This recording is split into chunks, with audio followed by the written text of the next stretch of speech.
Good morning, everyone. My name is Rochelle Burutano. So, in the subject law on obligations and contract, so I will be discussing my report. So, we are the pair 2. So, Soraina Abdul Razak will be reporting this number 3, the capacity to contract. So, I will be reporting this number 4, the consent. So we have here the vices of consent. So under the vices of consent, the mistake, the violence, the intimidation, the undue influence, the fraud. So the B, effect of vitiated consent. C is ratification of contract with defective consent. So the vices of consent is essential for its validity. However, there are vices of consent that can affect the agreement.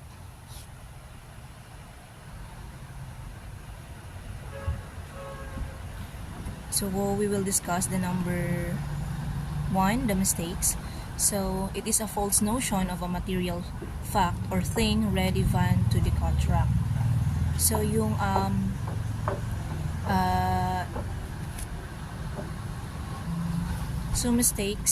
mistakes can be it can be vary or may involve various aspects such as subject matter or nature of the transaction, the terms of the contract, or the identity of the other party. So these mistakes can have legal implications on the contract, so depending on the type of mistakes and its significance. So the contract is voidable or even rendered void.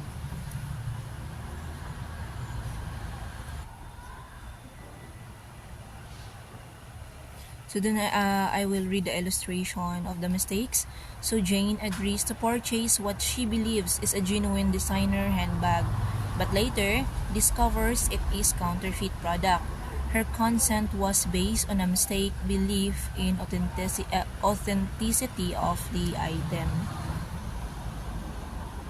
So in this illustration, there is a mistake because Jane agrees because she believes it is a genuine designer handbag. So, but later she discovered it is a counterfeit. So her consent was based on a mistaken belief that the authenticity of the item. So there is a mistake.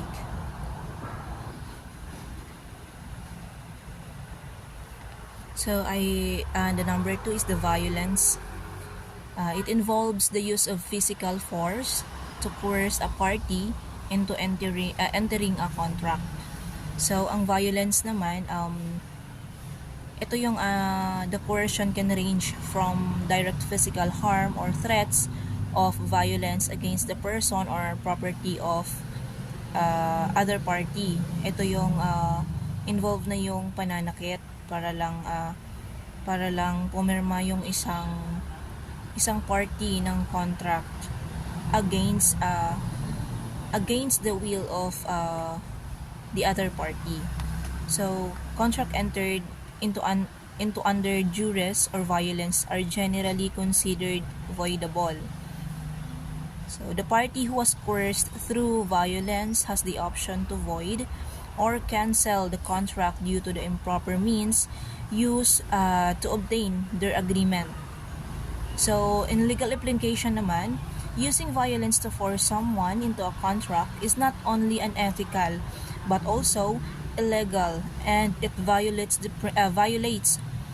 the principles of freedom of contract. So we are all free to sign the contract because in contract it is a meeting between two minds. So dapat may agreement between two na hindi nagfo-force ng other party.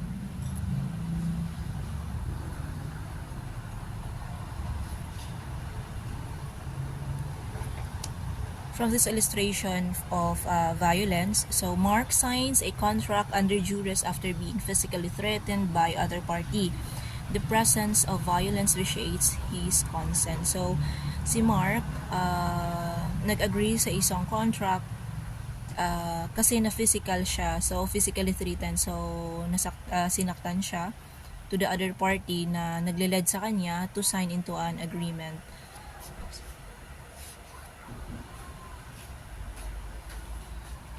So the next one, we will discuss the intimidation. So intimidation, it occurs when one party is unduly influenced or threatened into agreeing to contract terms. So unlike sa violence, so gumagamit ng mga physical ay yung mga pananakit. So yung intimidation naman is pananakot. So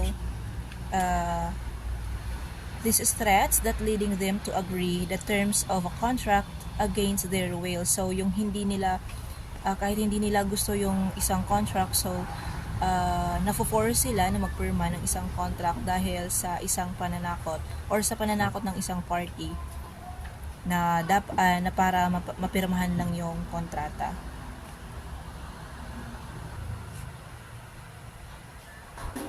In the illustration under intimidation, Lisa agrees to a contract out of fear of harm or retaliation from the other party, rendering her consent invalid due to intimidation.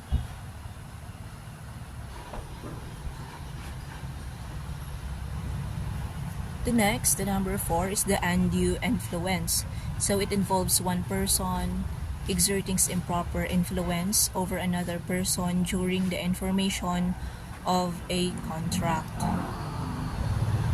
So in undue influence naman is it is depriving the other party of their free will and ability to make independent decisions. So it is being manipulated into entering a contract or agreement against their best interest.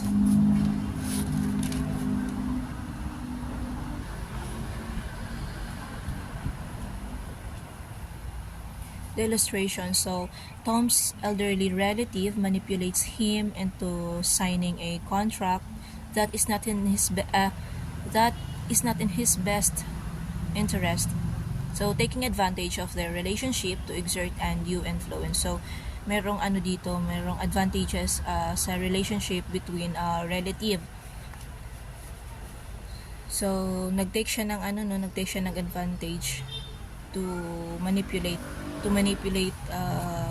him into signing a contract na kahit labag naman sa kalooban or interest ng isang party or sa kanyang relative.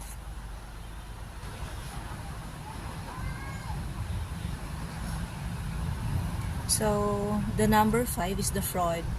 So the fraud is deceptive practices used to induce someone into a contract. So yung fraud is some kind of panloloko. So this is under false pretense. So fraudulent behavior in a contractual setting involves misrepresentation, concealment of fact, or other dishonest tactics to manipulate the other party's decision making process.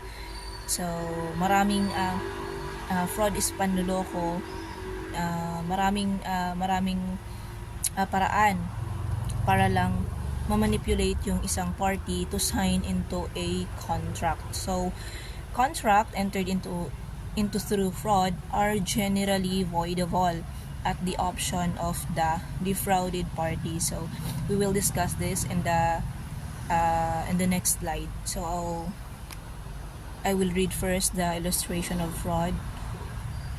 So Emily deceived by false promises made by the seller, leading her to enter into a contract based on fraudulent information. So yung information is fraud. So nag-agree na deceive si Emily by false promises na made by the seller. So nagli-lead sa kanya to enter into a contract.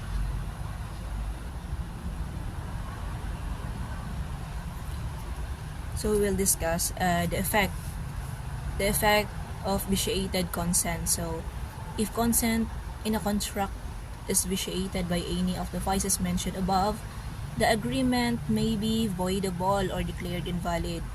In such cases, the affected parties has the option to seek remedies such as rescission or cancellation of the contract. So, malinaw dito, no? So, kapag yung isang contract ay meron doon sa 5 nabanggit ko kanina, which is number 1 is the mistakes, number 2 the violence, the number 3 is intimidation, number 4 undue influence, and the 5 is the fraud. So the agreement, so it can be voidable or declared, so pwede siyang ma-invalid. So in such cases, the affected party naman has the option to seek remedies such as rescission or cancellation of the contract. So it depends on the party or yung naloko. However naman, it is generally considered voidable naman.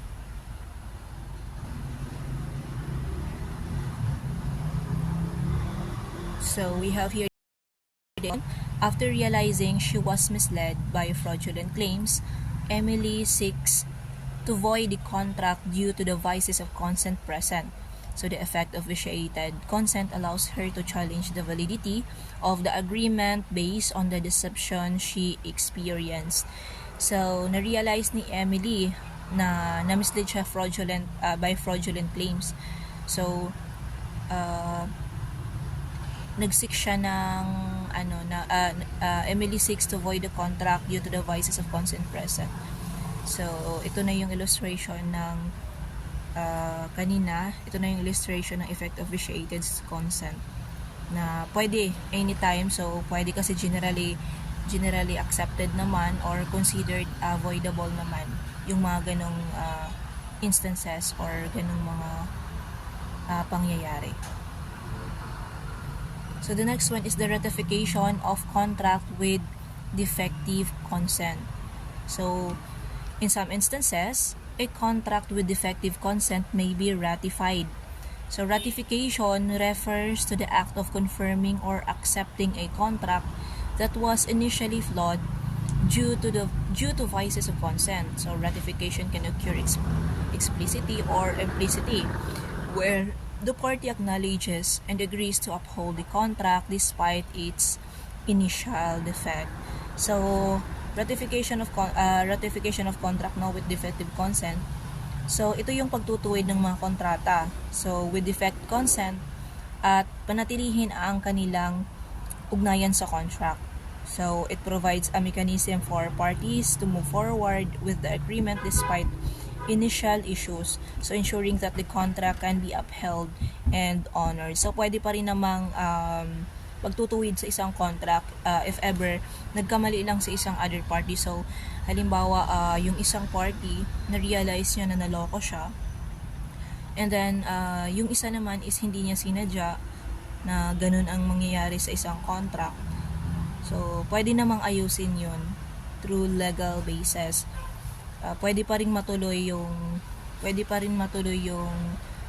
contract, depends sa pag-uusapan nila. So ito yung pagtutuwid ng contract. So thank you, this is all my report. Again, my name is Richelle Bolotano. Good morning and have a good day, everyone.